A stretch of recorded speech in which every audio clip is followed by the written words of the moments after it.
in common with her, though. We are both Mama Grizzlies.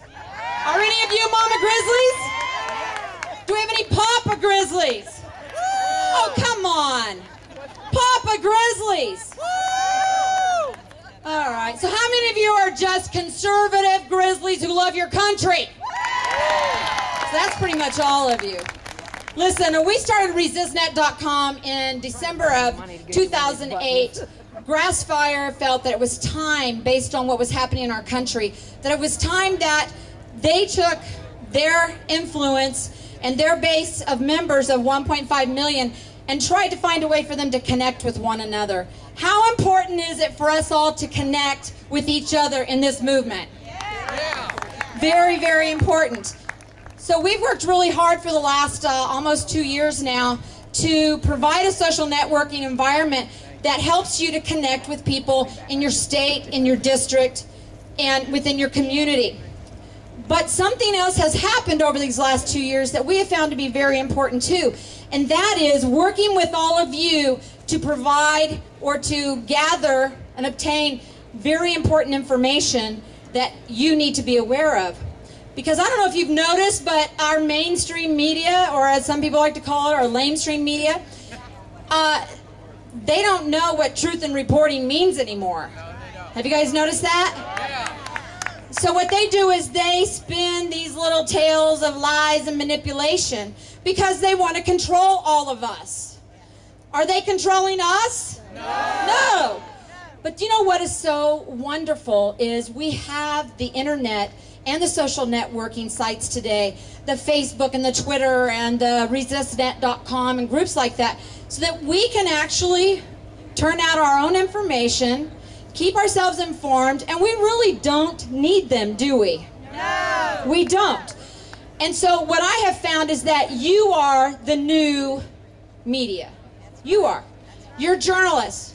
You are taking information and spreading it. You're reporters. You're doing all of that work that they've been doing, but guess what? You're spreading truth in reporting. The truth. Now, I don't know about you, but I think that's pretty important in order for us to grow our movement. And we have to share as much information as we can and keep people informed, because that is, information is power. Information is what's going to continue to bring more people to our side of understanding and hopefully stop drinking the Kool-Aid. How many of you were drinking the Kool-Aid at some point? I know I did. A few of you are willing to admit it. Some of you are like, I'm not admitting. Okay, there's some hands there. Thank you very much. That's quite the man out there. All right, the rest of you, man up. Come on. How many of you drank Kool-Aid in the past? Yeah, see, there are a few more hands that went up. But what we're doing right now is well, let me just put it like this. For the last few years, I know I've run into some of my members from RaeseNet here. Some of you maybe have never been there before, but what we've been doing for the last 2 years is we've been visiting our elected officials. So, okay, let me just do it like this. How many of you in the last few years have either called, faxed, emailed, or visited your local officials or your congressional officials? Very good. How many of you have gone to tea parties? Well, you're all here, so I think that all qualifies. How many of you have gone to like a march on D.C.? Wow, a lot of you. Big difference between the West Coast and the East on that one, yeah. How many of you started like a Tea Party group or any kind of a 912 or any kind of a group like that? Perfect.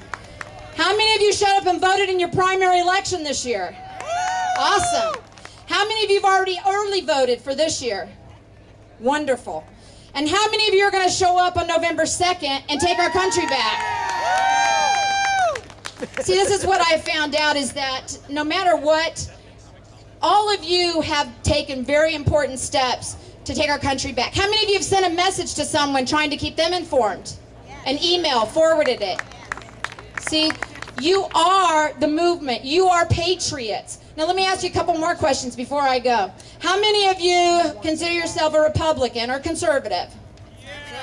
How many of you are independents or libertarians? Okay. Well, yay for you too. How many of you are Democrats and willing to admit it? Or Reformed Democrats? All right. See, we don't bite hard. We're Grizzlies. We just do a lot of growling. It's the left that bites. Am I right? Yeah, they bite pretty nasty too. And you better make sure you go get a tetanus shot if they bite you. But how many of you are American patriots? That is what binds us all together. And I want to ask you to do me one favor, and that is help us to continue this fight. Starting on the 3rd, we have to hold these people accountable. We have to start thinking about the next election. I know it's hard. It's like feels like we're never going to get to the 2nd. And now we're saying we want you to do more. But folks, we can't go back to sleep. We have to keep working. And I am counting on you. I know I'm going to step up to the plate and do what needs to be done. But I'm asking, are you going to do that? Yeah. Will you do that? Yeah. So I want you just, for accountability's sake, I want you to turn to your neighbor and say, I will do my job. And then I want you to just say, we will hold our elected officials accountable. Let's say it. We will hold our elected officials accountable. Are you in? Yeah. Are we going to take back our country? Yeah. Go to recessnet.com, please. Get connected with us. We have to be able to spread the message, and we need action. We need to be able to connect with all of you. Continue to support the Tea Party Express. They're a great organization. We love you. God bless America. God bless our country. And God bless all of you. Thank you very much. Darla Dawald. Now, as a male and 35 years married, I spend every day trying to figure out women. This Mama Grizzlies thing, I've heard it a couple of times up here. There's something to this. I was out at Searchlight, Nevada, Harry Reid's hometown. And I was there with just 30,000 of my closest friends. And it was wintertime. If you've ever been to the desert in wintertime, it's cold and the wind blows. And you can see about 120 miles in a 360-degree circle, and there's not a tree. Not one. And there's 15 porta potties. And there's 30,000 people.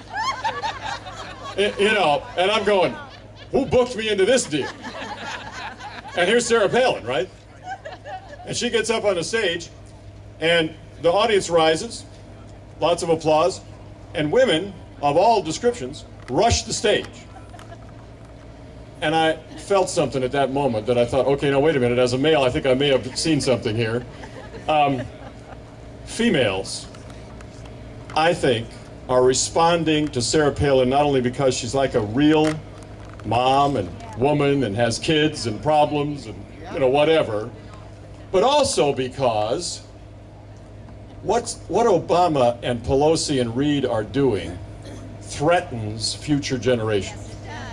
If women have one thing in common, they're constantly focused on kids and their kids and their kids. That's what women do in here and here.